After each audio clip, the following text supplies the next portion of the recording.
تعرفي انك مش محتاجة تروحي الجيم كل يوم عشان تكوني رياضية؟ السر في التفاصيل اليومية. ازاي كابتن اقدر ادمج الرياضة في حياتي اليومية واحافظ بيها على نشاطي من غير بقى جيم ولا حاجة، يعني عموما كطريقة حياتي؟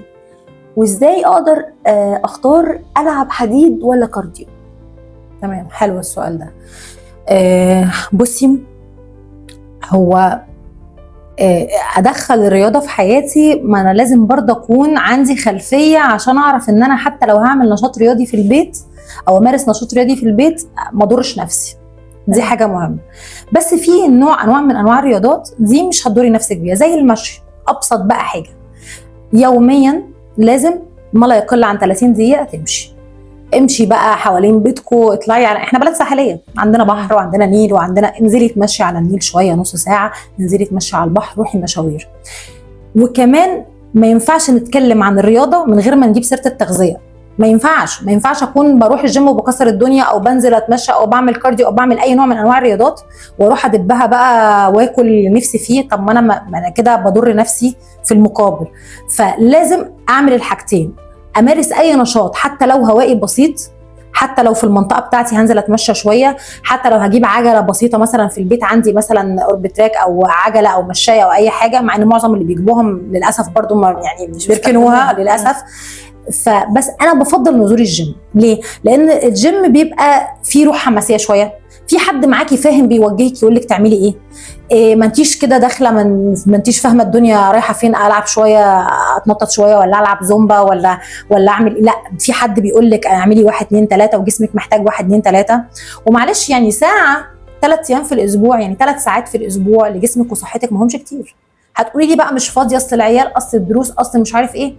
لا، تقدري تفضي تقدري ساعه واحده بس، ساعة ونص ماكسيموم في الاسبوع على 3 مرات، يعني ما فيش، ده انت بتتكلمي في 3 ساعات او 5 ساعات ماكسيموم في الاسبوع لنفسك انت.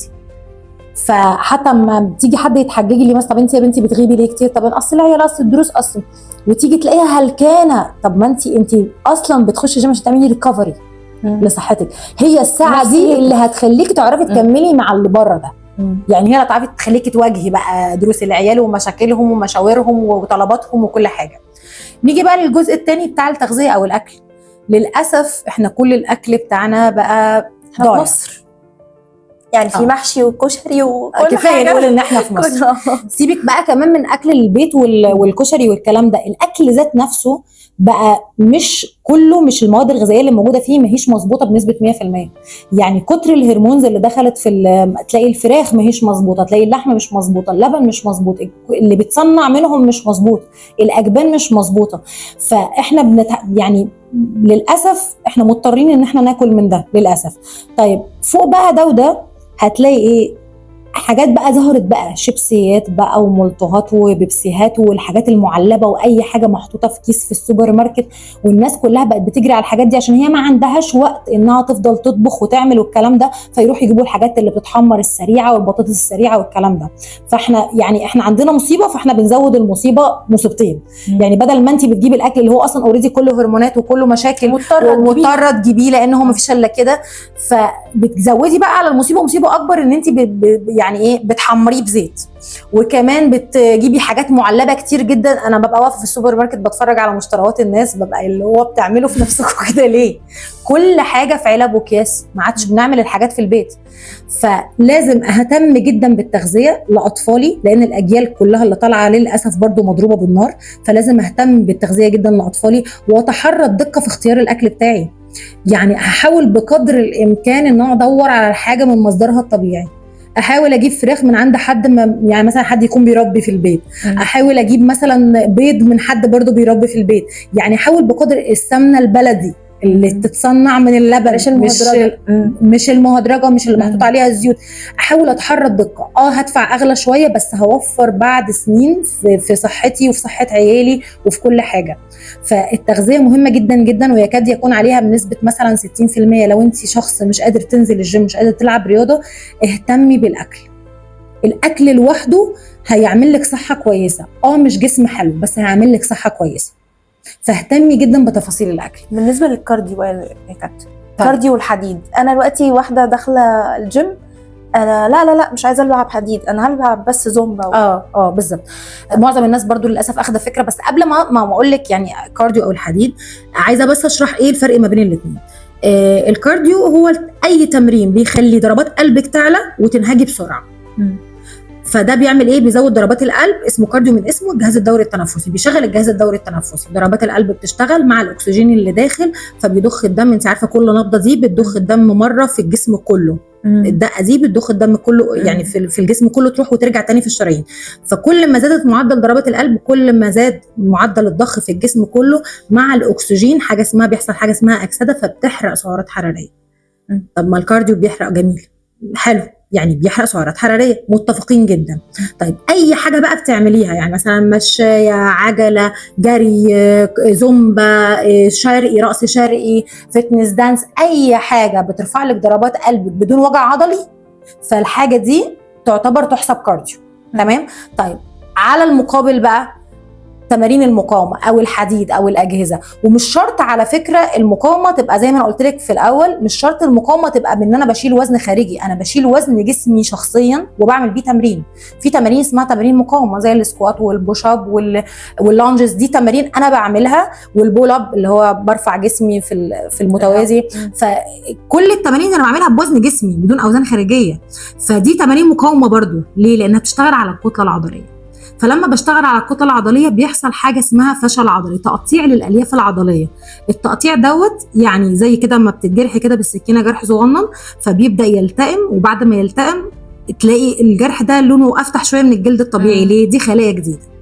فده اللي بيحصل بالظبط في العضلات، بيحصل تقطيع في الالياف العضليه. الالياف العضليه دي لما بتتقطع بتتبني لما تاكلي كويس وتنامي كويس وتاخدي الفيتامينز بتاعتك وتتعرضي للشمس وتنامي وتصحي بدري، فيبدا الماسلز دي تتبني من اول وجديد.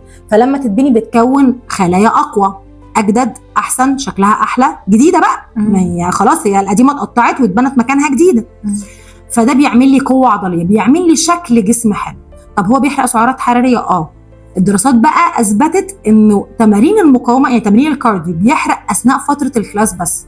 يعني انت لو دخلتي كلاس زومبا ساعه هتحرقي اثناء الساعه دي وليكن هتحرقي 300 400 500 سعر، لكن بعد ما بتخلصي الكلاس الحرق بيقف.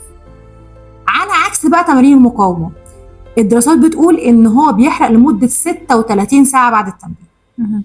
فانت لما بتتمرني حديد بتضمني ان جسمك شغال محرقه طول ال 36 ساعه جايين لحد التمرين اللي بعده. لحد التمرين اللي بعده، لحد ميعاد التمرين اللي بعده.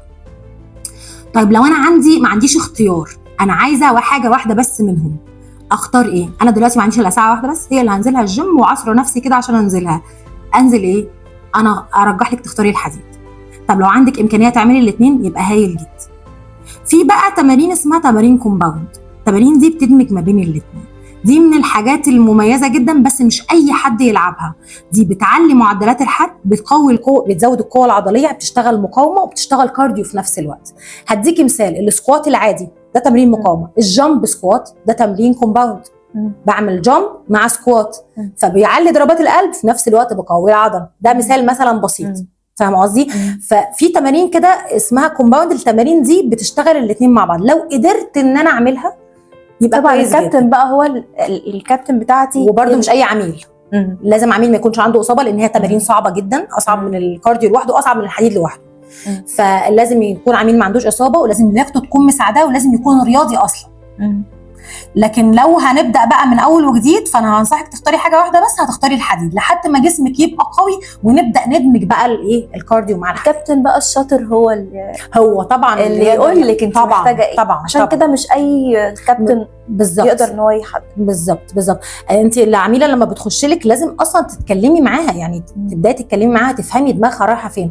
وكل عميل مختلف عن الثاني يا سالي. انت هدفك غير هدفي، غير هدف اي الهام، غير هدف اي حد، فاهمه؟ فانت طبيعه جسمك مختلفه، جيناتك مختلفه، تفاصيل جسمك، يعني في اشكال للاجسام. يعني عندنا شكل الكمثرى، شكل التفاحه، شكل الساعه الرمليه. فما ينفعش ان انا اتعامل مع سالي في حد عنده الجزء الفوقاني رفنع، اي الجزء التحتاني مليان قوي. طب انا هل ينفع اتعامل مع دي زي واحده جسمها مظبوط من فوق زي ده؟ طبعا. او العكس من تحت مليانه عن فوق؟ ما ينفعش. كل واحد ليه ستايل في التمرين. فانا ان شاء الله نعمل حلقات تانية ونتكلم بقى في التفاصيل الدقيقه دي قوي علشان الناس تبقى فاهمه يعني هي بتتمرن ازاي ان شاء الله.